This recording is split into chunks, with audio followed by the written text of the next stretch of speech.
El ajedrez es un juego de estrategia, un juego donde cada movimiento puede ser trascendental e irreversible. Puede marcar un antes y un después. Por ello, es fundamental colocar cada pieza en el lugar correcto. Es así como se mueven las decisiones de los grandes líderes del planeta. El escenario geopolítico es un tablero donde hombres fuertes buscan crear prosperidad para sus naciones, donde las potencias buscan crear alianzas y zonas de influencia. La lucha eterna entre capitalismo y socialismo adquiere otro sentido en este siglo XXI. Una lucha de poder que se traduce en una terna por imponer un nuevo orden mundial. Una nueva faceta de la Guerra Fría 2.0. Esto es El Tablero, la nueva Guerra Fría.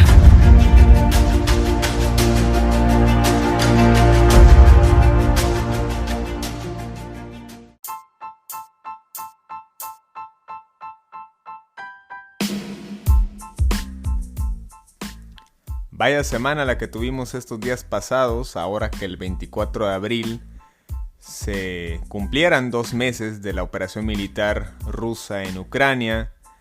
se cumplieran asimismo el día 27 de abril,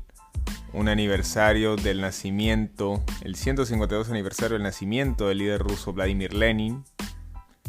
y asimismo ahora que acaba de pasar el 1 de mayo, el Día de los Trabajadores, un evento ocurrido en Estados Unidos, pero que irónicamente se conmemora mucho en Rusia y en los países exsoviéticos y en muchos países del mundo donde las organizaciones sindicales, los partidos de los obreros, pues aprovechan para reivindicar sus valores laborales, sindicalistas, los reclamos, las exigencias de mejoras salariales, de mejores condiciones de trabajo, entre otras cuestiones. Valdría la pena también recalcar todo lo que confluye en esta semana, dado que la próxima, en unos días, el 9 de mayo, es el Día de la Victoria en Rusia, este día donde se conmemora la victoria de la Gran Guerra Patria, como conocen ellos, la Segunda Guerra Mundial, donde el ejército ruso se impone ante el ejército nazi en la famosa batalla de Stalingrado, marcando así lo que sería el principio del fin para las pretensiones del ejército nazi. Mismo ejército que formara una alianza con el ejército nacionalista ucraniano encabezado por Stepan Bandera en aquel entonces, y que hoy pues viene a renacerse en el famoso batallón de Azov, esta organización paramilitar que ha combatido junto con el ejército ucraniano de ideología ultraderechista, neonazi podría interpretarse, pero en el sentido antirruso, no propiamente antisemita, es decir, antijudío, que pues permanece asediada en las instalaciones de una planta siderúrgica en la ciudad en el puerto de Mariupol, un punto importante que ya el ejército ruso pues tiene dominado prácticamente el 80% y prácticamente están esperando la rendición de esta guarnición militar, misma que sigue siendo apoyada por el presidente ucraniano Volodymyr Zelensky, y quien pues no quita el dedo del renglón de exigir apoyo de los socios europeos, de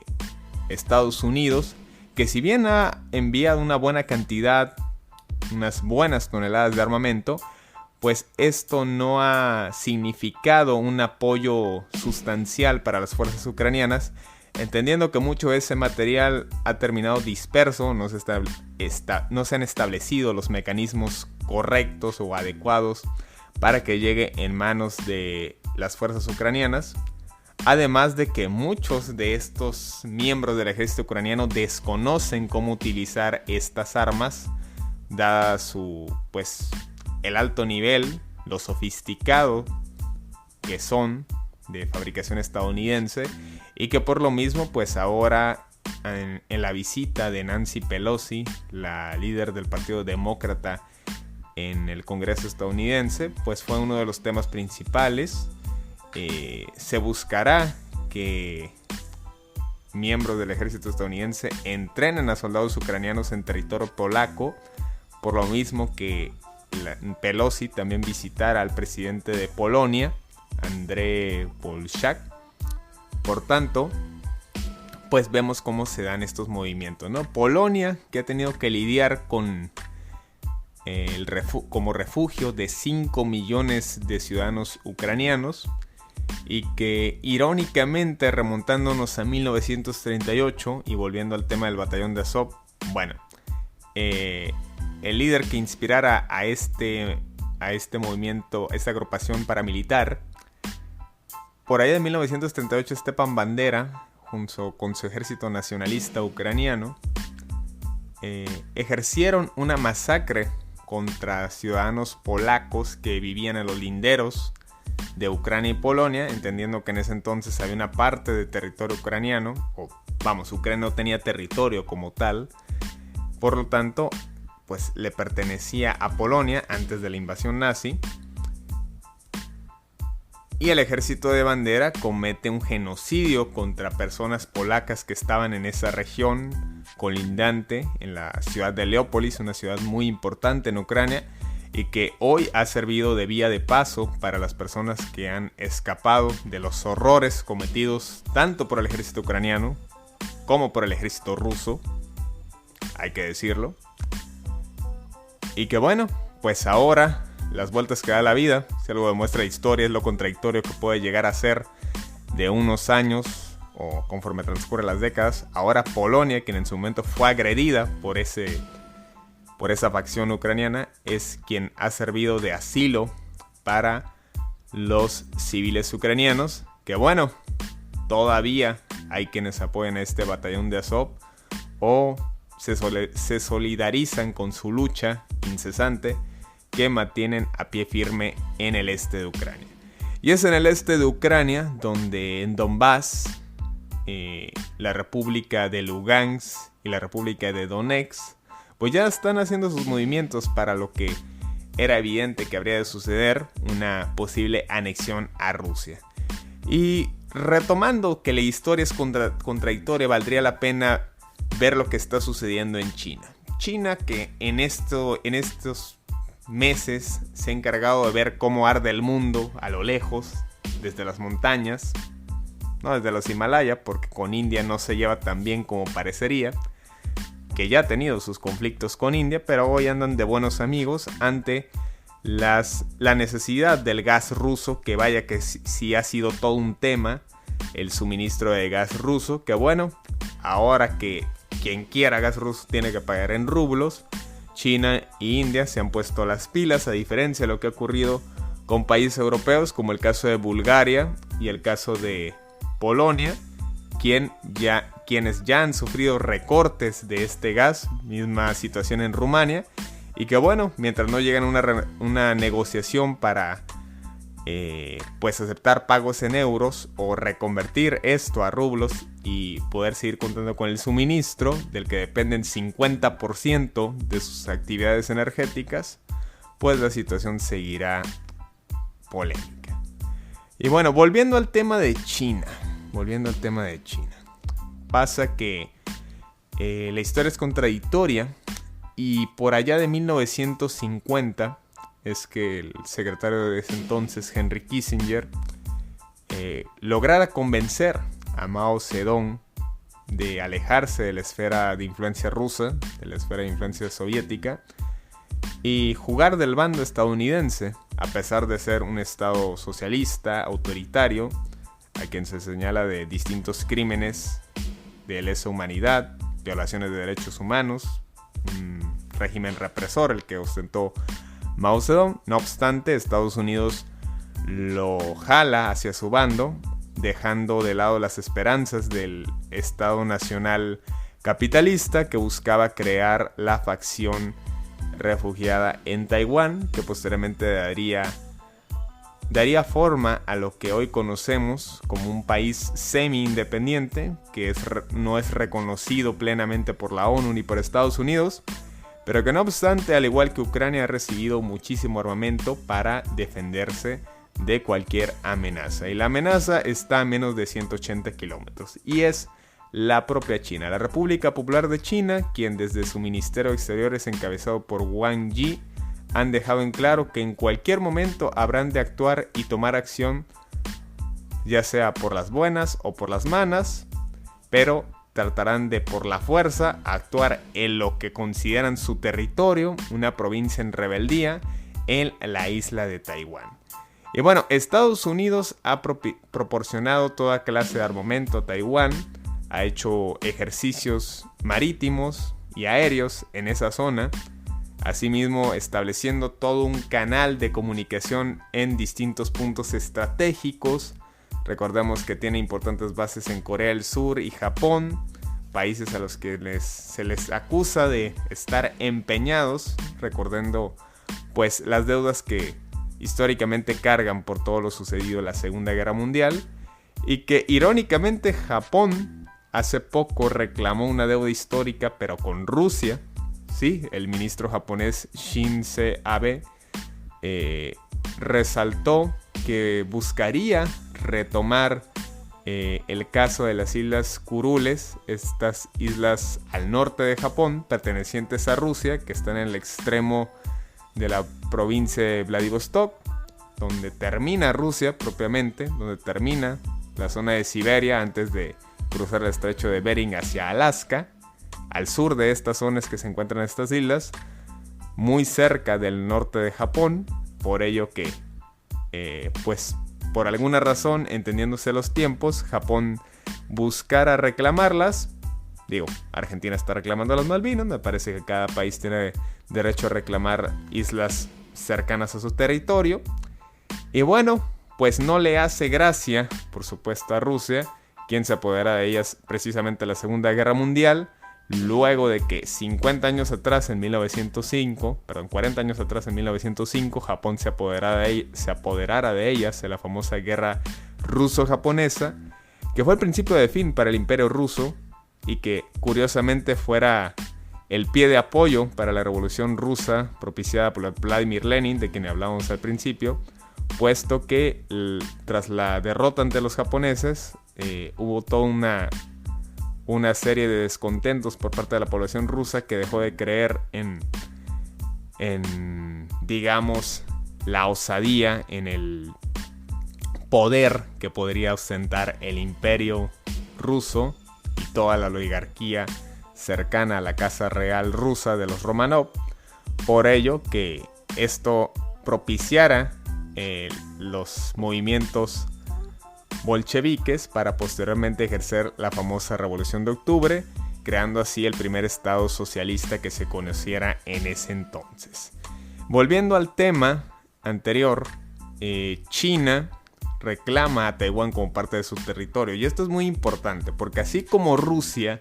reclamaba como parte integral de su historia, de su origen, esa región de Donbass y toda Ucrania en sí, al menos así lo expresó el presidente Vladimir Putin, por ello que se sintiera con el derecho de invadir esta región, con el pretexto de, primero, proteger a sus ciudadanos rusos, que sí hay mucha gente que habla rusa en el este de Ucrania, y posteriormente desnazificar a esta nación, tomando como referencia lo que ya hemos mencionado el Batallón de Azov. Bueno, ahora, China tendría todo el derecho, bajo su perspectiva o su lógica, de tomar su isla de Taiwán, en su propio territorio, ejercer una operación militar para apoderarse por completo de ella. Lo cual se ve difícil, o han proyectado que en 2025 ya sería factible. Como dicen los expertos en estrategia militar, una guerra la tienes que iniciar si estás completamente seguro de que la vas a ganar. Los cálculos para Rusia, pues no sabríamos exactamente si le han salido del todo bien, pero China está previendo que para 2025 podría ejercer una maniobra para apoderarse de Taiwán, lo cual sería interesante ver cómo reaccionaría Estados Unidos y la Unión Europea, quienes se adjudican como promotores y defensores de la democracia. Y sabemos el peso simbólico que tienen estas operaciones militares o estas intervenciones, puesto que pues estamos hablando de dos gobiernos calificados como autoritarios, represivos, como el caso de Rusia y de China, que buscan crear este bloque euroasiático como una especie de contrapeso político y económico ante el mundo occidental ejercido desde Estados Unidos y la Unión Europea. Que bueno, en materia militar, apalancándose de Reino Unido principalmente, han creado esta alianza famosa AUKUS y usando ahora sí que como base a Australia para toda clase de experimentos. Australia que de ahora en adelante se verá involucrado más en temas militares, sobre todo en el aumento de arsenal nuclear, de buques de guerra, que por supuesto, dada su posición en el Pacífico, pues es parte de toda una estructura que va alineándose a las islas que pertenecen a Estados Unidos, como las Islas Marianas, las Islas Marshall, que no hasta hace poco lo eran, la base que tienen en Guam, esta isla al sur de las Islas Marianas, cercana a Australia en el Pacífico, la base que sabemos que hay en Hawái, la famosa base de Pearl Harbor, que vaya que sí tiene una importancia simbólica e histórica, y que bueno, junto con todas estas bases más sumadas a otras que tiene Reino Unido en las Islas Salomón, las Islas Cook, pues bueno, precisamente es en las Islas Salomón donde antigua colonia británica, pues ahora buscan establecer una base militar china, lo cual no le hizo nada de gracia desde la Cancillería estadounidense encabezada por Anthony Blinken. Y que bueno, habría que recordar que el propio gobierno estadounidense habría declarado que pues todo Estado soberano tiene derecho a ejercer sus políticas militares que considere, refiriéndose a Ucrania y su ingreso a la OTAN, que pues sabemos fue la gota que derramó el vaso, la manzana de la discordia para Rusia, quien ya había reclamado desde 2014 en el famoso Euromaidán,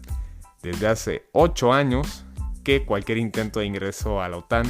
podría tener graves consecuencias. Y ahora, viendo la situación como está, pues ha cedido un poco,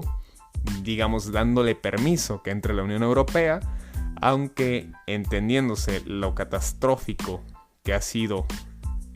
todos estos 2 meses en Ucrania,